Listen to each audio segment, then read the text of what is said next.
Hello friends, आप सभी का स्वागत है बिहार एचएससी के इस यूट्यूब चैनल पर। जैसा कि आप लोग जानते हो कि एएलपी का जितना भी एग्ज़ाम 15 शिफ्ट में हुआ था, उन सभी का आंसर की जारी हो गया है। तो उन सभी जितना भी शिफ्ट में था जीके जीएस का क्वेश्चन, उसको हम लोग देखने वाले हैं आज के इस वीडियो में। हम लोग जो कि 25/11/2024 का एग्ज़ाम हुआ था फर्स्ट शिफ्ट में, जो कि 9 बजे से शुरू होकर 10 बजे तक चला था, उसी के प्रश्न को देखने वाले हैं। तो चलिए आज का क्लास शुरू करते हैं। आप इस वीडियो में शुरू से अंत तक जरूर बने रहिएगा।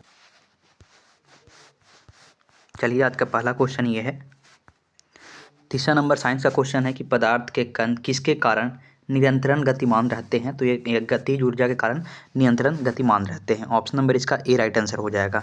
अगला क्वेश्चन को देखते हैं। चौथा नंबर क्वेश्चन में जो भी जीके जीएस का क्वेश्चन रहेगा उसको हम लोग देखने वाले हैं इस वीडियो में, ताकि आप आगे जो एएलपी का एग्ज़ाम होने वाला है उसमें साइंस के क्वेश्चन को बनाने में आपको आसानी हो और लेवल का अनुमान लगा सके।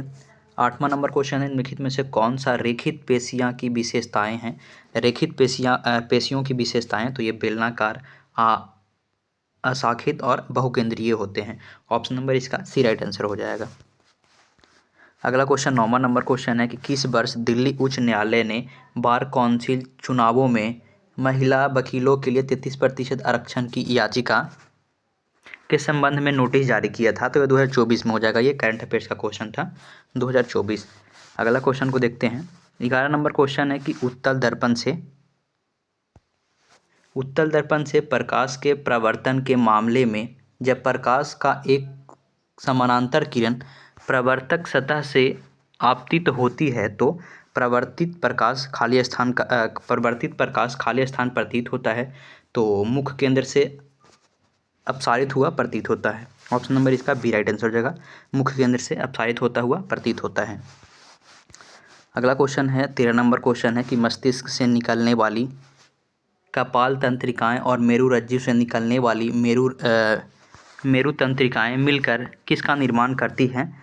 तो ये परिधीय तंत्रिका तंत्र का निर्माण करती हैं। अगला क्वेश्चन को देखते हैं हम लोग। अगला क्वेश्चन कौन सा है, यदि आप मैथ का जो भी क्वेश्चन है यदि आप चाहते हैं मतलब देखना चाहते हैं तो हम इसका पीडीएफ टेलीग्राम पर डलवा देंगे। उसका लिंक हम डिस्क्रिप्शन में भी दे देंगे, वहाँ से आप ज्वाइन कर लीजिएगा।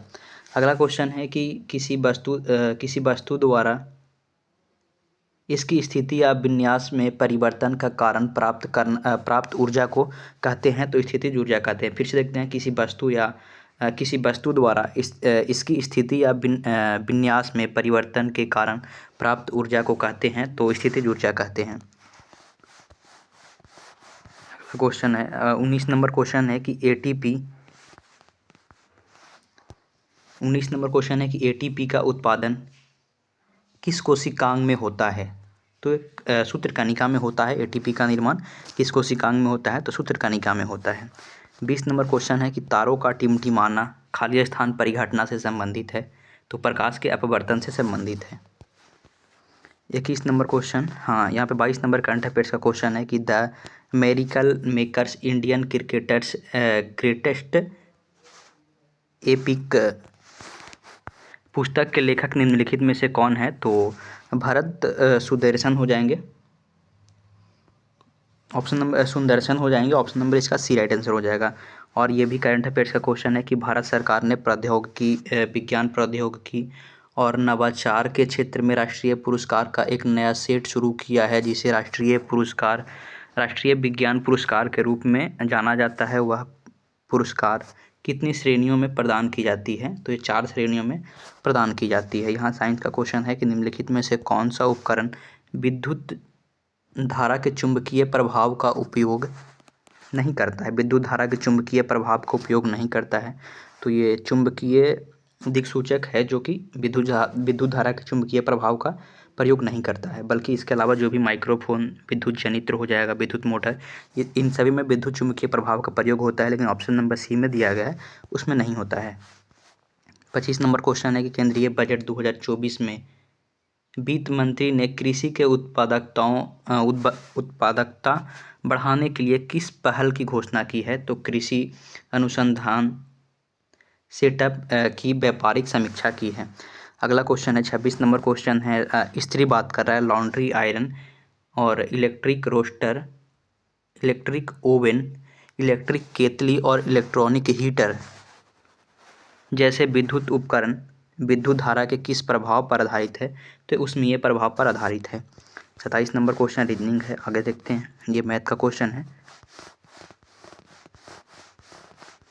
ये भी मैथ का क्वेश्चन है। ये भी मतलब ये है, देख लेते हैं। ये साइंस से समझ न्यूमेरिकल है, तो आप इसको देख लीजिएगा। आंसर यहाँ पे आपको दिख ही रहा होगा। इसके अलावा 36 नंबर क्वेश्चन है, यौगिकों की एक श्रेणी, ऐसी श्रृंखला जिसमें कार्बन श्रृंखला में स्थित हाइड्रोजन को एक ही प्रकार के प्रकार्यात्मक समूह प्रतिस्थापित करता है, उसे खाली स्थान कहा जाता है, तो उसे समजातीय श्रेणी कहा जाता है।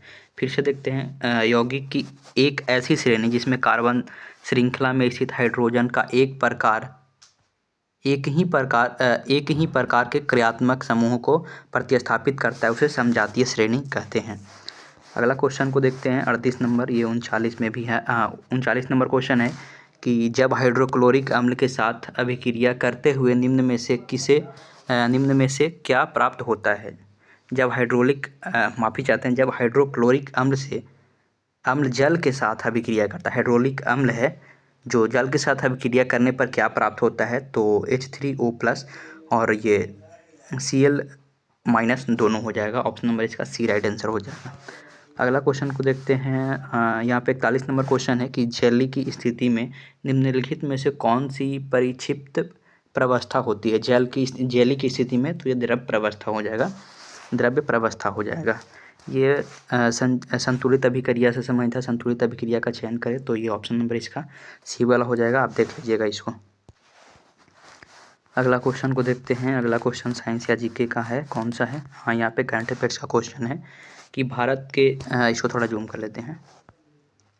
आप कमेंट जरूर कीजिएगा कि ये सीरीज आपको कैसा लगा, ये टेक्नीशियन के लिए हेल्पफुल है या नहीं। अगला क्वेश्चन है कि 2024 में भारत के पूर्वोत्तर राज्यों में किस प्राकृतिक आपदा के कारण तूफान अचानक बढ़ गया और भूस्खलन की घटनाएं घटी, तो ये हो जाएगा चक्रवात रेमल आया था उसके कारण। ऑप्शन नंबर इसका बी राइट आंसर हो जाएगा। अगला क्वेश्चन को देखते हैं। 51 नंबर क्वेश्चन है कि 2024 में कांस फिल्म फेस्टिवल प्रदर्शित की गई फिल्म सिस्टर मिडनाइट में किस भारतीय अभिनेत्री ने मुख्य भूमिका निभाई है, तो राधिका आप्टे हो जाएंगे। ऑप्शन नंबर ए इसका राइट आंसर हो जाएगा। 52 नंबर क्वेश्चन है कि किसी परमाणु की परमाणु क्रमांक किसके बराबर होता है, तो किसी परमाणु के नाभिक में उपस्थित प्रोटॉन की कुल संख्या के बराबर होता है। अगला 53 नंबर क्वेश्चन देखते हैं, जो कि ये थर्ड शिफ्ट में पूछा गया था। एसआई के आरपीएफ एसआई का एग्जाम में ये पूछा गया है।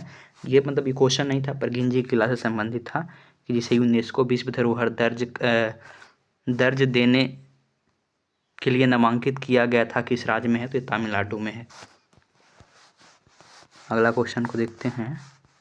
57 नंबर क्वेश्चन है, लक्षण निम्नलिखित में से किससे प्रभावित हो सकता है। लक्षण है जो निम्नलिखित में से किससे प्रभावित हो सकता है, तो पैतृक डीएनए और मातृक डीएनए से प्रभावित हो सकता है, दोनों से प्रभावित हो सकता है। अगला क्वेश्चन है कि 59 नंबर क्वेश्चन है कि डॉक्टर शंकर बाबा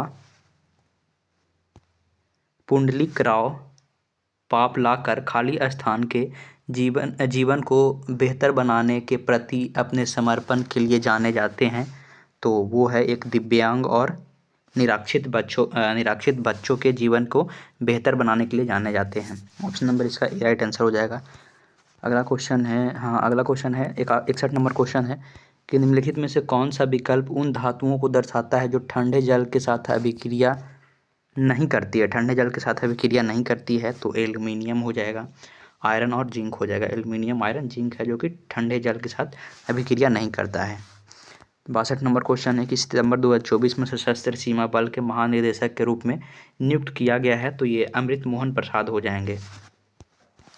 अगला क्वेश्चन था ये 63 नंबर क्वेश्चन है कि निम्नलिखित में से कौन सा कथन परितंत्र से संबंधित नहीं है, तो परितंत्र से संबंधित नहीं है, माफी चाहते हैं, परितंत्र से संबंधित है, तो इसको ये तीनों हो जाएगा। हम इसको थोड़ा जूम करके देखते हैं। और ये परितंत्र से संबंधित है कि इनमें जीवधारियों से युक्त जैविक घटक सम्मिलित होते हैं, ये सही है। सभी हरे पौधे और कुछ जीवाणु उत्पादक होते हैं, ये भी सही है। और अपघटन जटिल कार्बन को तरल कार्बनिक पदार्थ में विघटन कर देता है, ये सभी सही है, जो कि परितंत्र से संबंधित है सभी। अगला क्वेश्चन को देखते हैं। अगला यहाँ पे ये मिलान के लिए दिया गया है कि निम्नलिखित का मिलान कीजिए। तो ये ऑप्शन के हिसाब से ये सी वाला हो जाएगा कि ए के सी हो जाएगा। पहले हम इसको मिला लेते हैं, फिर उसके बाद देख लेंगे। दूसरा का डी हो जाएगा, तीसरा का ए हो जाएगा और ये चौथा का बी हो जाएगा। फिर से देखते हैं, इसको देखते हैं कि स्त्री केसर का सूजा हुआ निचला भाग को कहते हैं, तो क्या कहते हैं? तो इसे अंडाशय कहते हैं। स्त्री केसर के जो सूजा हुआ भाग होता है, इस प्रकार से फूल रहता है, तो यहाँ पे जो रहता है उसकी बात कर रहा है। स्त्री केसर के नीचे सूजा हुआ भाग को कहते हैं, तो वर्तिका अंडाशय होता है। और ये दूसरा है, स्त्री केसर के मध्य लंबा भाग को कहते हैं, तो वर्तिकाग्र कहते हैं। और यह स्त्री केसर के शीर्ष भाग को कहते हैं, तो ये मतलब जो लंबा मध्य भाग में जो लंबा भाग मध्य लंबा भाग, तो इसे वर्तिकाग्र कहते हैं। और स्त्री केसर के शीर्ष भाग पर होता है उसे वर्तिकाग्र कहते हैं, और जो मध्य में होता है उसे वर्तिका कहते हैं। अंडाशय में होता है तो ये बीजांड होता है। अंडाशय में क्या बीजांड होता है, आप स्क्रीनशॉट ले लीजिएगा इसको। और बाकी इतनी का क्वेश्चन है, यहाँ पे लास्ट क्वेश्चन बच रहा है 75, हाँ यहाँ पे, तो इसको थोड़ा देख लेते हैं हम लोग।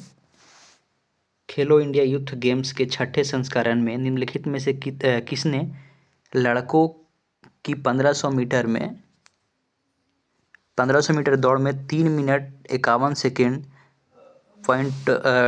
मतलब 12 मिनट, यानी 3 मिनट 51 सेकेंड 3 मिनट 51 सेकेंड .12 में पूरी करने का रिकॉर्ड बनाया है। तो ये सेकंड है, यहाँ बीच वाला ये सेकंड है, इससे कम ये मिली सेकंड है। यानी 3 मिनट 51 सेकेंड और 12 मिली सेकेंड में किसने 1500 मीटर दौड़ को पूरा किया है? तो ये राहुल सरनालिका हैं जिसने पूरा किया है। तो इसमें 75 क्वेश्चन में यही था। तो हम उम्मीद करते हैं कि आपको देख करके अच्छा लगा होगा। जल्द ही सेकंड शिफ्ट का जो कि पहला दिन का एग्ज़ाम था, उसका सेकंड शिफ्ट का क्वेश्चन देखने वाले हैं।